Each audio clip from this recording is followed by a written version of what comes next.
Ingo Swann was a remarkable figure whose life and work continue to inspire curiosity and debate in the fields of parapsychology and consciousness research. Born in the United States, Swann began his career as an artist, but he became known worldwide not for his paintings, but for his reported psychic abilities.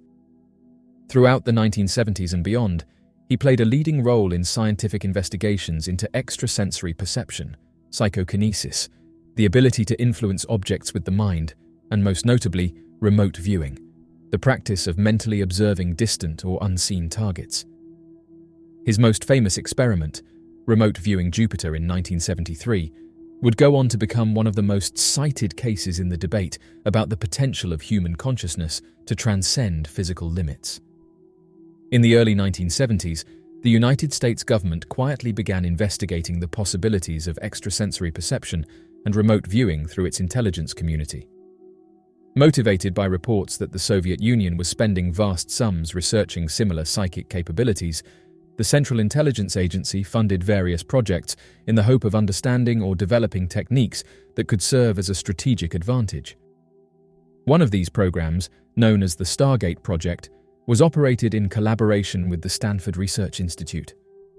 It was at SRI that physicists Dr. Harold Puthoff and Russell Targ conducted some of the earliest and most influential remote viewing experiments, and Ingo Swann was at the center of it. At a time when even basic psychic experiments were controversial, Swann was asked to participate in an extremely bold test to attempt to remote view Jupiter, a planet over 500 million miles from Earth. The goal was not to prove or disprove anything definitively, but rather to explore the limits of remote viewing. Could a human mind perceive accurate details about a celestial body from an enormous distance with no sensory input? This test, referred to as the Jupiter probe, was not taken lightly. It was carefully reviewed by respected scientists and military figures, ensuring that the protocols were scientifically controlled. Still, the experiment's radical nature caused discomfort, even among those in the field of parapsychology. What made the Jupiter probe so remarkable was not just its ambition, but its outcome. During the session, Swann claimed to perceive Jupiter from all angles, describing it as blindingly bright and surrounded by a yellowish hue. More significantly, he described features that, at the time, were unknown to science. Among these was the existence of rings around Jupiter, an idea widely dismissed by mainstream astronomers then, who believed only Saturn had such a feature. Swann's visions did not stop at the rings. He also described tornado-like cyclones, vast atmospheric layers, strong heat emissions, water or ice crystals, the color orange as dominant in Jupiter's cloud cover, and a layer of hydrogen gas surrounding the planet. He even claimed to sense volcanic activity on Jupiter's moons and described seeing 17 moons, a number higher than what was officially recognized at the time.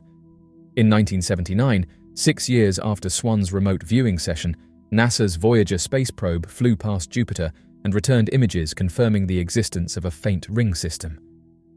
This discovery shocked the scientific community, but lent credibility to Swann's claims in the eyes of those studying psychic phenomena. Other details he had described were also confirmed through infrared measurements, atmospheric studies, and data collected by space missions. By 1975, 6 of the 13 unique observations Swann made about Jupiter had already been scientifically verified. It is important to note that while critics of psychic research often dismiss such experiments, they frequently overlook 2 key aspects. First, the Jupiter probe was always intended as an exploratory test and not a definitive claim of scientific discovery. Second, the experiment was conducted under serious scientific supervision and received backing from government entities concerned with national security. Swann's accurate descriptions raised questions about the true capacities of human consciousness.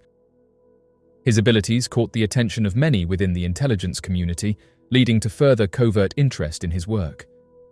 In February 1975, he was contacted by a high-ranking government official who informed him that a man named Axelrod would be reaching out to him.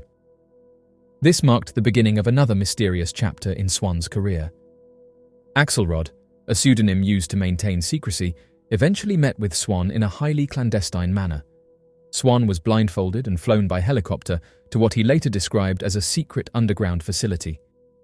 There, Axelrod offered him a lucrative opportunity to conduct more remote viewing, but this time focused on the moon. While details of these lunar missions remain obscure, Swann later claimed that he observed strange structures and unexplained activity on the moon's surface, statements that have been the subject of speculation and intrigue ever since. Although Ingo Swann's work with the government remains shrouded in mystery, his contributions to the study of human perception have been profound. He helped establish remote viewing protocols that were used for decades in military and intelligence operations. His work suggested that human consciousness might have the ability to access information far beyond the reach of the physical senses, a proposition still hotly debated today. Skeptics continue to challenge the credibility of Swann's claims, often dismissing remote viewing as unscientific. However, many of his observations, particularly those about Jupiter, were later confirmed by independent scientific discovery. This lends his story an enduring weight and continues to fuel debate about the limits of human perception and the mind's potential. Ingo Swann's legacy is one of bold curiosity and unwavering belief in the untapped capabilities of the human mind. He operated at the intersection of science, intelligence, and metaphysics during a time when such intersections were rare and controversial. The fact that he reportedly perceived planetary features years before they were scientifically verified challenges conventional ideas about what is possible through mental perception alone. Whether one views Swann as a genuine visionary or a curious figure from a unique moment in history, his story is undeniably fascinating.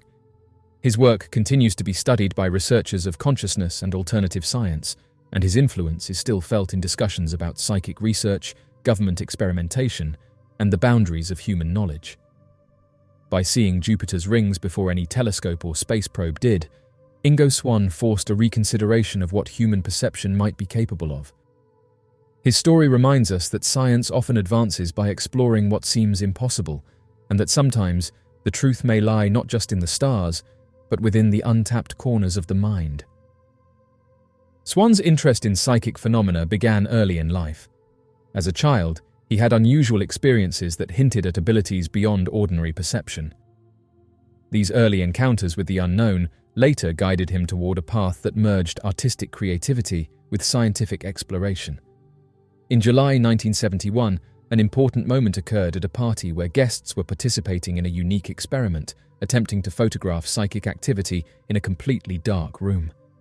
In Swann's photograph, a glowing orb of light appeared above his head. While this image did not prove anything definitively, it encouraged Swann to consider that his long-held intuitive experiences might have a basis in real, measurable phenomena. His reputation quickly grew in the world of parapsychology. One of the first controlled experiments involving Swann was conducted by Gertrude Schmeidler at the American Society for Psychical Research. In these experiments, Swann demonstrated the ability to influence the temperature of graphite samples from a distance. The trials were carefully set up to avoid interference from external environmental factors. In one notable design, the target was placed inside a thermos 25 feet away from Swann. He was given strict instructions to mentally raise or lower the temperature. Surprisingly, results showed he could cause the temperature near the target to shift in the intended direction. Even more curious, the opposite effect was sometimes observed in distant parts of the room, suggesting that these changes were not influenced by heat transfer, but by something psychological or energetic. Swann also collaborated with Cleve Baxter, a former interrogation specialist for the CIA who had become known for his experiments on plant consciousness. Baxter had found that plants attached to polygraph machines sometimes responded to human thoughts and emotions. Swann attempted to test this idea by focusing on a plant hooked up to a lie detector and imagining it being harmed. The machine showed strong reactions as if the plant was experiencing distress. When new imagined threats were introduced, responses returned briefly before fading again. These strange outcomes led both men to consider that plants might possess a kind of awareness not yet understood by science. Swann's ability to influence matter didn't end with plants. In further trials, he was able to affect graphite and even pressurized gas contained within sealed containers. Electrodes attached to the gas showed fluctuations in electronic activity precisely during the moments Swann concentrated on them. He described this as directing invisible psi probes into the target. In other instances, Swann even influenced his own blood cells, changing their behavior under a microscope through sheer focus. These impressive and sometimes baffling results solidified his status as a key figure in the study of psychic functioning. Because of these demonstrations, Swann was invited to work more closely with researchers at the Stanford Research Institute, which was collaborating with both the CIA and the US. When he arrived at SRI, one of the first experiments he participated in involved psychokinesis. He was asked to try to influence a Josephson junction, an extremely sensitive component used in detecting tiny particles smaller than atoms. This device was placed inside a quark detector and shielded by metal layers and concrete.